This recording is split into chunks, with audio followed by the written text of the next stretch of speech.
രാത്രി ഒരു 8 മണിയോടെ ഗോപന്റെ ഫോണിലേക്ക് ഒരു കോള് വന്നു. ഹലോ. രാധിക എത്ര ശ്രമിച്ചിട്ടും കരയാതിരിക്കാൻ സാധിച്ചില്ല. അവനെ എങ്ങനെ ആശ്വസിപ്പിക്കണമെന്ന് ഒരു പിടിയുമില്ല. പെട്ടെന്ന് തന്നെ കാർ ഹോസ്പിറ്റലിലെത്തി. ഇരുവരും ധൃതിയിൽ അകത്തേക്ക് പോയി. ഇങ്ങനെ കരയാതെ, അബിയുടെ അമ്മ അവരോട് പറഞ്ഞു. എന്തിനാ എന്റെ മോളെ ഇങ്ങനെ?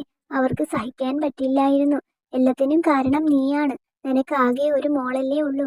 ബാക്കി രണ്ടും നിന്റെ അല്ലല്ലോ. മുത്തശ്ശി അവർക്ക് നേരെ കയർത്തു. ഞാൻ എന്തു ചെയ്തു എന്നാണ് അബി ഇങ്ങനെയൊക്കെ പറഞ്ഞതിന് കാരണം ഞാനാണോ? അവരുടെ ആ ചോദ്യത്തിന് മുത്തശ്ശിക്ക് മറുപടിയില്ലായിരുന്നു. അവനെ ഞാൻ കൊല്ലും, അബിയുടെ അമ്മ പറഞ്ഞു. അപ്പോഴേക്കും ശാരികയും ഗോപനും അവിടെ എത്തിയിരുന്നു. മോളെ, അവളെ കണ്ടപ്പോഴാണ് അവർക്ക് അല്പം ആശ്വാസം തോന്നിയത്. ശാരിക അമ്മയുടെ അടുത്തേക്ക് ചെന്നു. അമ്മ അവളെ കെട്ടിപ്പിടിച്ച് കരഞ്ഞു. നിനക്ക് സന്തോഷമായി കാണും, മുത്തശ്ശി മുഖം ചുളിച്ചു. എന്തിനാ ശാലു? ഗോപൻ അമ്മയോട് ചോദിച്ചു. അബി കല്യാണത്തിന് സമ്മതിക്കുന്നില്ല എന്ന് പറഞ്ഞു. അത് കേട്ടപ്പോൾ ഗോപൻ ശരിക്കും ഞെട്ടി. പക്ഷെ ശാരികയ്ക്ക് അത്ഭുതമൊന്നും തോന്നിയില്ല. കാരണം എന്താ അയാൾ പറഞ്ഞത്? ശാരിക അമ്മയെ നോക്കി. അറിയില്ല, അതൊന്നും ഞങ്ങളോട് ശാലു പറഞ്ഞില്ല. ഞാൻ മുറിയിൽ കയറി ചെല്ലുമ്പോൾ അവർ പൊട്ടിക്കരഞ്ഞു. കാരണം ഞാൻ പറയാം. അബിയുടെ അമ്മ ശാരികയുടെ അടുത്തേക്ക് വന്നു. നിങ്ങൾക്കൊക്കെ നല്ല ജീവിതം കിട്ടിയില്ലേ? അവനെ കെട്ടി ശാലു ബുദ്ധിമുട്ടണ്ടേ എന്ന് കരുതിയാണ് അവൻ അങ്ങനെ പറഞ്ഞത്. അവർ വിശദീകരിച്ചു. പ്രൊമോഷന്റെ കാര്യം ശരിയാക്കാമെന്ന് ഇന്നലെ തന്നെ പറഞ്ഞതല്ലേ? ആ വിഷയം അവിടെ തീർന്നതല്ലേ? ഗോപന്റെ മനസ്സ് നല്ലതാണ്, അതുകൊണ്ടാണ് അങ്ങനെ പറയാൻ തന്നെ തോന്നിയത്. പക്ഷേ ശാരികയ്ക്ക് പ്രതികാരമാണല്ലോ ഞങ്ങളോട്. അവള് സമ്മതിക്കില്ല എന്ന് അബിക്കറിയാം. അതിന് വേണ്ട, ഒന്നും പറയണ്ട, അവൾ അവനെ തടഞ്ഞു. അവരുടെ ആ മറുപടിയോട് എന്തു പറയാനാണ്? ഡോക്ടർ എന്തു പറഞ്ഞു? ഒന്നും പറഞ്ഞില്ല മോനെ. ആകെ ഭ്രാന്ത് പിടിക്കുന്ന അവസ്ഥ. എങ്കിലും അപകടമൊന്നും കൂടാതെ ശാലു രക്ഷപ്പെട്ടു. അന്നത്തെ ആ രാത്രി അങ്ങനെ അവസാനിച്ചു. ഓഫ് കോഴ്സ്, ഇപ്പോൾ തന്നെ പോകാം. പിന്നെ ഒരു ശ്രദ്ധ എപ്പോഴും വേണം. റെസ്റ്റ് അത്യാവശ്യമാണ്. കുട്ടി നല്ല ഡിപ്രഷനിലാണ്. നല്ല കെയർ വേണം, ഡോക്ടർ പ്രത്യേകം പറഞ്ഞു. തിരിച്ച് ശാലു വീട്ടിലേക്ക് ചെന്നത് ശാരികയുടെയും ഗോപന്റെയും കൂടെ ആയിരുന്നു. ശാന്തി വീട്ടിലില്ലായിരുന്നു. അതുകൊണ്ട് തന്നെ ഒരാളുടെ സഹായം കൂടി അവർക്ക് ആവശ്യമായിരുന്നു. വീട്ടിലെത്തി ശാലുവിനെ അവളുടെ മുറിയിൽ കൊണ്ടു ചെന്നിരുത്തി. അവള് ആരോടും മിണ്ടുന്നില്ലായിരുന്നു. ആകെ ഒരു മൂകത. എനിക്ക് ഒറ്റയ്ക്ക് പറ്റില്ല മോളെ. ശാന്തി കൂടി ഇല്ലാത്തത് കൊണ്ട്. തനിയാണെങ്കിൽ എനിക്ക് ഭ്രാന്ത് പിടിക്കും. ഞാൻ കൂടി നിൽക്കാം അമ്മേ. അതിന് ഗോപൻ സമ്മതിക്കുമോ? എന്റെ തീരുമാനമല്ലേ പ്രാധാന്യം. അങ്ങനെയല്ല, അവനോട് കൂടി.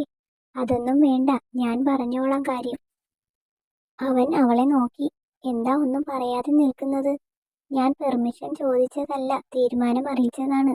അതെനിക്കറിയാം. ഇതിൽ എനിക്കൊന്നും പറയാനില്ല. എത്ര ദിവസം വേണ്ടി വരും? ഒരു 2 ആഴ്ച. അവൻ എന്തോ ആലോചിച്ചു. നിങ്ങൾ അവരുടെ കൂടെ ട്രിപ്പ് പൊയ്ക്കോ. അത് വെറുതെ. വേണ്ട, പോകുമ്പോൾ നമുക്ക് ഒരുമിച്ച് പോകാം. അത് മാത്രമല്ല, അച്ഛൻ ബാംഗ്ലൂര് പോകുന്ന കാര്യം പറഞ്ഞിരുന്നു. പക്ഷെ 1 മാസം അവിടെ നിൽക്കേണ്ടി വരും. 1 മാസമോ? 2 ആഴ്ച ഇവിടെ നിന്നിട്ട് എല്ലാം ഒന്ന് കൂളായിട്ട് നീ വീട്ടിലേക്ക് ചെന്നാൽ മതി. 1 മാസം. അവൾക്കൊരു സങ്കടം തോന്നി. എന്തെങ്കിലും പറഞ്ഞോ? ഇല്ല, ഇന്ന് തന്നെ പോകാം. നാളെ പോരെ? വൈകിപ്പിച്ച് പോയിട്ട് എന്തിനാ? പോയിട്ട് വേഗം വരാം. എന്നിട്ട് പിന്നെ ഒരു ട്രിപ്പ് പ്ലാൻ ചെയ്യാം. അവൻ അവളുടെ കവിളിൽ ഒന്ന് തലോടി. ഗോപൻ കാറിൽ കയറി. ശേഷം അവളെ നോക്കി പറഞ്ഞു. പോകുന്നതിന് മുമ്പ് ഞാൻ ഒന്നുകൂടി വരാം. പിന്നെ ആ കാർ അവിടെ നിന്ന് പോയി. അവൾ അവിടെ തന്നെ കുറെ നേരം നിന്നു. ശാരിക്ക് അവനോട് സ്നേഹം തോന്നി തുടങ്ങിയിരുന്നു. ആദ്യമൊക്കെ വെറുതെ പറഞ്ഞു പോകുകയായിരുന്നു. ശാരി, അമ്മ അവളെ വിളിച്ചു. അവള് തിരിഞ്ഞു നോക്കി. ഗോപൻ പോയോ? ഒന്നും പറഞ്ഞില്ലല്ലോ. പോയിട്ട് വരും. ആണോ? എങ്കിൽ നീ വാ, എന്തെങ്കിലും കഴിക്കാം. ആ, എന്തു പറ്റി നിനക്ക്? ഒന്നുമില്ല. നിങ്ങൾ തമ്മിൽ വഴക്കെന്തെങ്കിലും ആയോ മോളെ? അമ്മയുടെ ഉള്ളിൽ ഒരു ആദി കയറി. പിന്നെ വഴക്ക്? അമ്മ വാ കഴിക്കാം. അവൾ വീട്ടിന്റെ അകത്തേക്ക് കയറിപ്പോയി. ശശിധരന് അയാളുടെ ആഹ്ലാദം നിയന്ത്രിക്കാൻ തന്നെ ബുദ്ധിമുട്ടായി. എങ്കിലും അയാൾ അഭിനയം തകർത്തു. പാവം മോള്. വിഷമമായിരിക്കും അല്ലേ? ഏതായാലും ഞങ്ങൾ ഇനിയൊരു ട്രിപ്പ് പോകുന്നില്ല. അച്ഛൻ പൊയ്ക്കോ. ആ, സാരമില്ല. അത് മോശമല്ലേടാ. അവരെന്ത് വിചാരിക്കും? പിന്നെ ശാരികയ്ക്കാകും അതിന്റെ ബുദ്ധിമുട്ട്. അച്ഛൻ പറയുന്നത് കേട്ട് അവൻ അതിശയിച്ചു നിന്നു. ശരിക്കും അച്ഛൻ തന്നെയാണോ ഈ പറയുന്നത്? അവളെന്റെ മോളല്ലേടാ. ട്രിപ്പൊക്കെ ഒരുമിച്ച്. അവൻ അച്ഛനോടുള്ള മതിപ്പ് 100 ഇരട്ടി കൂടിയിരുന്നു. ചെല്ല്, പോയി പാക്ക് ചെയ്യ്. ഗോപൻ അവന്റെ മുറിയിലേക്ക് പോയി. ഭാഗ്യം എന്റെ കൂടെയാണ്, അല്ലെങ്കിൽ ആ പെണ്ണിന് കൈമുറിക്കാൻ തോന്നുമോ? 1 മാസം ധാരാളം. എന്റെ ഗോപന്റെ ജീവിതത്തിൽ നിന്നും അവളെ എന്നേക്കുമായി ഞാൻ പറിച്ചു കളയും. അയാൾ എന്തൊക്കെയോ കണക്കുകൂട്ടലോടെ പറഞ്ഞു. ഗോപൻ പുറപ്പെടുന്ന കൂടെ ഗോമതി കൂടി ചെന്നു. ഞാൻ ശാരികയുടെ വീട്ടിൽ ഇറങ്ങിക്കോളാം. തിരിച്ചു വരുന്നതോ? അത് മഹി വന്നോളും. ഇരുവരും കാറിൽ കയറി.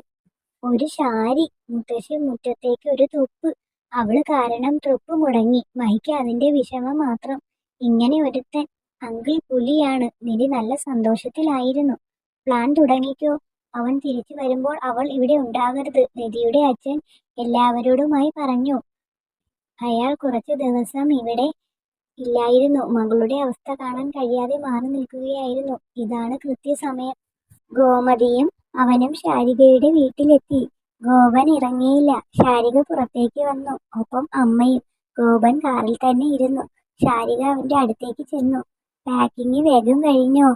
ആ, അധികമൊന്നും എടുത്തില്ല. പോകുവാണോ? വീട്ടിൽ കയറുന്നില്ലേ? സമയമില്ല. ഇനി വന്നിട്ടാകാം. ശരി എന്നാൽ. പിന്നെ സംഭാഷണമൊന്നും നടന്നില്ല. അവൻ അവിടെ നിന്നും പോയി. ഒരു വിഷമമില്ലാത്തതുപോലെ ആയിരുന്നു ഗോപൻ. പക്ഷേ ഗോമതിക്കും അവൾക്കും നല്ല സങ്കടമുണ്ടായിരുന്നു. നിനക്ക് കൂടി പോകായിരുന്നു. പറഞ്ഞിട്ട് കാര്യമില്ല. ഗോമതി ശാരികയുടെ തോളിൽ പിടിച്ചു. നേരം കുറച്ച് കടന്നുപോയി. ശാലുവിന്റെ അരികിൽ ആരുമില്ലെന്ന് ഉറപ്പായപ്പോൾ അബിയുടെ അമ്മ അകത്തേക്ക് കയറി ചെന്നു. ആ വാതിലടക്കി. അവള് പറഞ്ഞു. അത് വേണ്ട. അവർ അവളുടെ അടുത്തേക്ക് ചെന്നു. നീ ആള് കൊള്ളാം. ഇത്രയും ധൈര്യം. അവർ അത്ഭുതത്തോടെ താടിയിൽ കൈവച്ചു. അമ്മായി പറഞ്ഞിട്ട് കൂടിയല്ലേ. അതുകൊണ്ട് ഗുണം അബിക്ക് കിട്ടി. അബിക്ക് കിട്ടിയാൽ അത് നിനക്ക് കൂടിയല്ലേ. ചേട്ടൻ എന്താ പറഞ്ഞത്? ലോട്ടറിയാണ്. സാലറി ഇരട്ടിയാക്കി. ബാംഗ്ലൂരിലെ കമ്പനിയിൽ ഹെഡ് ആക്കാമെന്ന് ഗോപൻ അബിക്ക് വാക്ക് കൊടുത്തിട്ടുണ്ട്. കല്യാണം കഴിഞ്ഞ് നിങ്ങൾക്ക് അങ്ങോട്ട് പോയി സെറ്റിലും ആകാം. സാലറി ഇരട്ടിയോ? അതെ. ചേട്ടൻ എന്തിയെ? ഇല്ല, ഗോപൻ ഇന്ന് ബാംഗ്ലൂർ പോകുവാണ്. ശാരിയുമായി ട്രിപ്പൊക്കെ പോകാനിരിക്കുവായിരുന്നു. അത് മുടങ്ങി. അവർ പതിയെ കുശുമ്പോടെ പറഞ്ഞു. അയ്യോ. എന്തയ്യോ? അങ്ങനെ അവൾ സൂഹിക്കണ്ട. അങ്ങനെ വിചാരിക്കാതെ അമ്മായി. ഓ, നിന്റെ ചേച്ചിയാണല്ലോ. സത്യം പറയേ, നിനക്ക് അവളോട് ഇപ്പോ അസൂയയില്ലേ? അത് ആർക്കും ഇപ്പോ തോന്നുമെന്ന് കരുതി. ശാരിക്ക് നല്ല ജീവിതം കിട്ടണമെന്ന് തന്നെയാണ് എന്റെ ആഗ്രഹവും. പരമാവധി അവളെ സോപ്പിട്ട് നിർത്തിക്കോ. എനിക്കതിനൊന്നും പറ്റില്ല. ചേച്ചിമാര് രണ്ടും നന്നായി ജീവിക്കുമ്പോൾ നീ മാത്രം. സാലറി ഇരട്ടി കിട്ടിയില്ലേ? അത് ധാരാളമാണ്. ഇനി ഇങ്ങനെയൊന്നും ചെയ്യാൻ എന്നോട് പറയരുത്. ഇത് തന്നെ അഭിയേട്ടൻ നിർബന്ധം പറഞ്ഞത് കൊണ്ടാണ്. തൽക്കാലം അത് വിട്. ശാലുവിന് ഉള്ളിൽ ഒരു കുറ്റബോധം തോന്നിയിരുന്നു. ശാരിക സങ്കടപ്പെട്ട് ഇരിക്കുവായിരുന്നു. അമ്മായി, കല്യാണം കഴിഞ്ഞ് ഭർത്താവിന്റെ കൂടെ ട്രിപ്പൊക്കെ പോകാൻ എല്ലാവർക്കും ആഗ്രഹം കാണില്ലേ? ചേട്ടൻ ഇപ്പോ എവിടെയായിരിക്കും? വേഗം ചെന്നാൽ. നീ വെറുതെ ഇരിക്കു പെണ്ണേ. എനിക്ക് ആകെ ഒരു കുറ്റബോധം. ഓ, അതൊന്നും കാര്യമാക്കണ്ട. ഞാൻ വീട്ടിൽ പോകുവാണ്. പിന്നെ ഇതൊന്നും ആരോടും പറഞ്ഞേക്കരുത്. ഇല്ല. ശേഷം അവർ അവിടെ നിന്നും പോയി. ശാലു പതിയെ പുറത്തേക്കൊക്കെ ഇറങ്ങി. അവൾ തിണ്ണയിൽ ചെന്നിരുന്നു.